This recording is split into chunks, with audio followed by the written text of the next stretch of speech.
It's a viral video. A man buying some beer at a gas station sees an armed robber. While still carrying his six-pack, he fires at the criminal, seriously injuring him. And now here's the story. I'll keep it simple for you.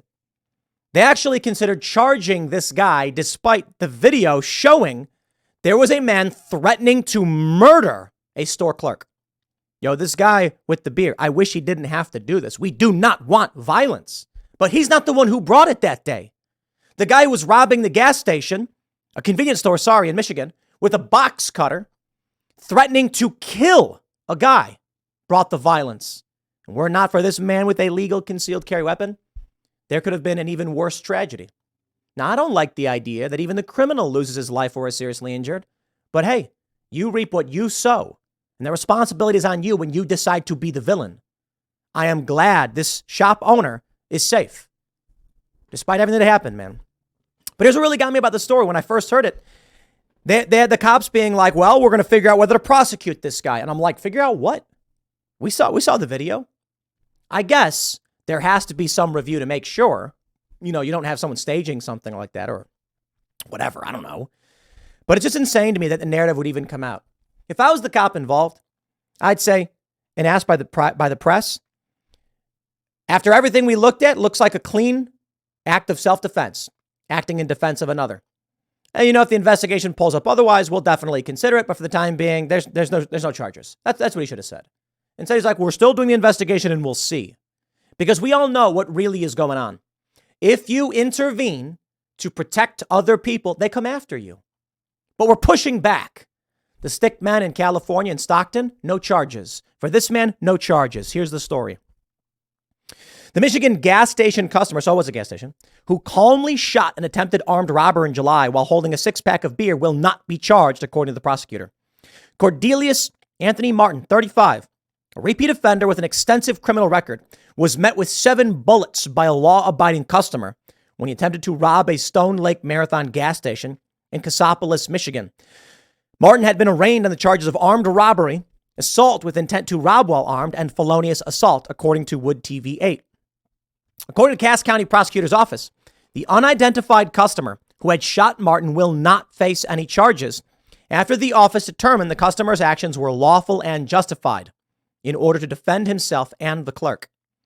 The customer, who was seen in surveillance video calmly firing off shots at Martin while holding a six-pack of beer, had a valid concealed carry pistol license and previously worked as a security guard, according to the prosecutor's office. Gotta say, impressed that he was able to hold his beer and fire with one hand. That's movie stuff. I'm not the most accurate guy, especially with handguns. Okay, I guess. But 2 hands for me, man. This guy with one hand was able to stop this attempted murderer. The customer, who was seen in surveillance video calmly firing off shots at Martin while holding a six-pack, had a valid concealed carry. According to police, Martin brandished a box cutter and threatened the clerk. The customer then pulled out a handgun and shot the would-be robber 7 times, as seen on surveillance footage. Michigan law states that a person may use deadly force against another person if they honestly and reasonably believe that doing so is necessary to stop someone from dying or suffering serious bodily injury, according to the network. Martin was arraigned on charges on August 18th and is being held in jail on $100,000 bond. His preliminary hearing is scheduled for August 24th. A simple local story, my friend, but it matters, my friends. Sorry, plural. Post Millennial also has this story. Dick's Sporting Goods CEO blames organized retail theft for loss in profits. You see, here's the big challenge we're facing. In this instance, the criminal made one simple mistake. He brought a weapon. Dude, don't bring a weapon. Cops won't intervene. No one can stop you then. Is that the name of the game? This is what we are seeing across the board. And I don't know if I have the answers for you. I really don't. You see, what's happening is these gangs are going into these stores, looting and just stealing whatever they want. And the cops can't do anything about it. They're not going to find these guys. You can't intervene. Because here's the narrative. If you get a guy who comes into Dick's Sporting Goods and grabs a handful of backpacks that cost $100-something each and then just walks out, what do? He didn't threaten anybody. He just took some stuff. What happens if you grab him? Now it's assault. Now they're going to say you had no reason to hurt that person. The property is not worth the harm. That's the game. So like I said, the mistake this armed robber made in the gas station was being armed. Because if they tried to stop you as you were committing a crime, these activists would come out, these partisans, the prosecutors would put pressure on you and say, it is never worth hurting someone. Now, I think Texas and West Virginia might be different. I think Texas allows you to use deadly force to protect property, but it would be deemed for the most part, I say for the most part, but typically socially unacceptable to use lethal force against someone who is stealing. And that's an interesting philosophical question I have for all of you. Personally, I don't believe stealing goods from a store warrants the death penalty. I don't like the death penalty in this country because I don't trust prosecutors and the government. But I certainly think people can take actions which results in the forfeiture of their life, such as if you are trying to kill other people or harm children, it is reasonable, as Michigan even states, for someone to use force against you to try to stop you, and that force may result in a loss of life. That's your fault. You initiated the violence. I don't want anybody getting hurt, and we should try to stop the violence. But here's the challenge. If you don't use any force to stop these criminals, the crime escalates. And if the crime escalates, eventually it gets deadly, and that's a problem. So we want to stop shoplifters. We want to stop these roving bands of individuals looting these stores. But what degree of force is acceptable? If you get one, there's this video where there's a bunch of women robbing a grocery store, it looks like, and some guy comes to the front door and grabs the basket and he's shoving the women. And it's like, he might go to jail for that. They might say he had no reason to attack these women. These women weren't doing anything but carrying goods out of the store. The cost of the goods does not warrant putting someone in the hospital or risking their lives. But I got to be honest, man, we got to stop this somehow. So you tell me the solution. Dick's Sporting Goods. You're losing profits. Hey, man, that's not okay. We want businesses to function. We want stores to function. What's the solution? It's a double-edged sword, my friends. I know a lot of people are going to say you should be allowed to use force to protect property. Yes, I agree. I think you should be allowed to use force. Now, intentional deadly force, maybe not. Maybe the line is simply as this.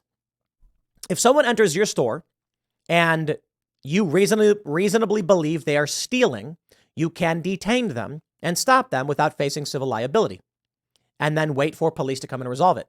If that individual engages in violent actions against you, you can escalate your use of force reasonably.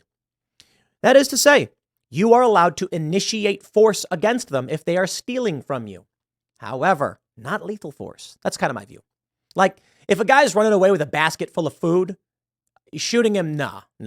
But grabbing him, detaining him, yes. And anything that happens after that is the fault of the individual. That is to say, in my view, this is how the law should operate. If someone is stealing from your store, you can grab them. If in the process of you detaining them, stopping them, and using force against them, they are severely injured or die, that's their fault. They committed the crime. In the act of committing a crime, someone died, they're responsible for their own death. I do not think it is reasonable for someone to shoot a person for shoplifting.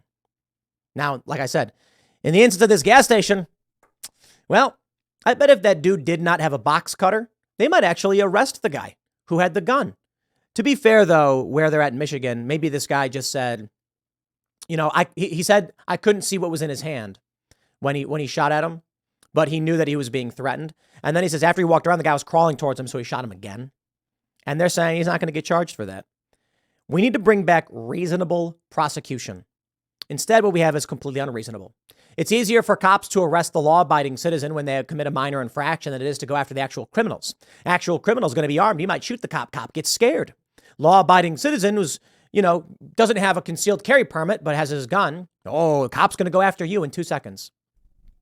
This is what the craziest thing to me is.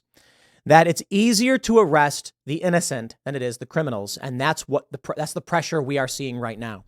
Our businesses are going to crumble. We cannot function this way.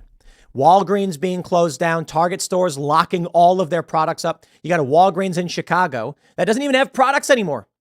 You walk in the store, it's empty. There's a tablet. You type in what you want, they'll carry it out for you. How psychotic is this?